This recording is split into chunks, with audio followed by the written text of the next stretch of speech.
At 8:45 p.m. on Friday, April 26th, a call came into the tower from a pilot of a WestJet Airlines flight headed to Toronto, Canada from Cancun. A medical emergency on board was forcing him to make an unexpected landing here at RDU. The medical event was complex and required quick thinking and teamwork. It also required that a new plane and new crew be ferried in to pick up the passengers. What happened next shows just how RDU staff once again rose to the occasion, demonstrating our unparalleled commitment to providing exceptional customer service. I recently sat down with a few of the folks who worked that night to hear the story of how they worked together to accommodate 170 passengers who ended up here in this customs facility at RDU for nearly 6 hours. From the tower saying that there was a diverted international flight with a complex medical condition on board. So I called CFR at that point to let them know that it was about 15 minutes out.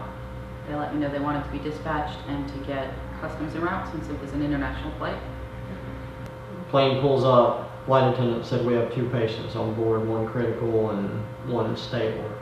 And so we then knew that we had 2 patients, and so we had to get another EMS unit en route, and we knew that one of them was critical and that we were going to be there for a little while.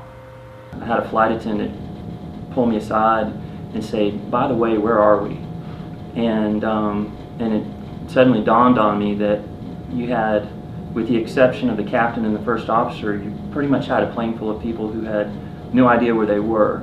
It's going to be probably a long period of time that these passengers are going to be here, so we had to provide a facility for them, which was a customs facility, and at that time we decided to deplane the passengers and take them into that area. We have a normally scheduled international flight coming to RDU or anywhere in the United States. There's manifests that are sent, well in advance. So we are able to screen those passengers, take care of our mission prior to the flight, arriving at the airport. On this occasion, these passengers had no inclination that they were going to end up in the United States that evening, and that presents a lot of challenges, not only logistics, but also with us screening the passengers to a certain extent, and also what are we going to do with these passengers to make them the most comfortable. Run into the issue that there was no food, no snacks, all the restaurants and everything was closed, and they were in customs. So the American and WestJet, the crew from WestJet, they've got all the food from the plane and drinks and bagged it all up, and we carried it up with operations to the customs area, and we set it up on one of their tables where all their information is. Myra, one of the police officers that was there, realized there were a lot of little kids, and I guess being a mom herself, she knew that meant that they were going to need extra stuff since they were laid over for a few extra hours. So she actually went out on her own and got some diapers and formula and milk and extra crackers, and she paid for that out of her pocket. Customs, the Ragsdale, even he went out and got a Microwave. Microwave and power strip, because these people, they had their phones, but they might have been dead, so he got them, and that was like probably the hottest commodity there. Everyone plug it into that thing. Tell me a little bit about what the passengers were like during this event.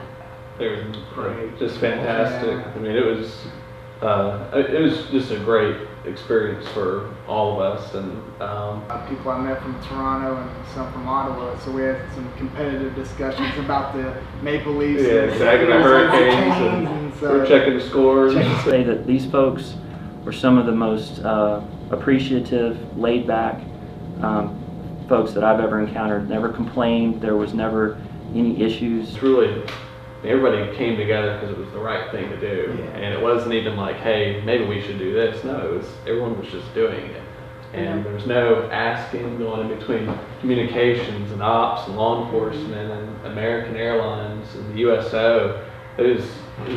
Everyone just did it. Just did what felt right. Right. Yeah. I was going to say, there's so many people behind the scenes that also deserve credit. The RDU family really came together. Anything that I asked of someone to get, whether it was G2 with wheelchairs or the information desk or whoever, everybody stepped up and was happy There to were help. so many pieces of the puzzle that if one of them was missing, it wouldn't have worked, and everything was there and it went together. Where even though most everything had kind of settled down, and people could have gone back to what they needed to be doing in their normal jobs. Folks stuck around and made life a little bit easier for 170 people who, upon initially coming in, knew they were at an airport but had no idea where they were. But it really couldn't have happened without a full team effort, from everyone that was here, and it was a great example of teamwork and customer service, really. We talk about providing exceptional customer service. That usually means helping passengers find their gate or locate their car in the parking garage. Sometimes, however, providing exceptional customer service takes on a whole new meaning. To everyone who worked that night, thank you for your professionalism and for your commitment to making RDU a world-class airport.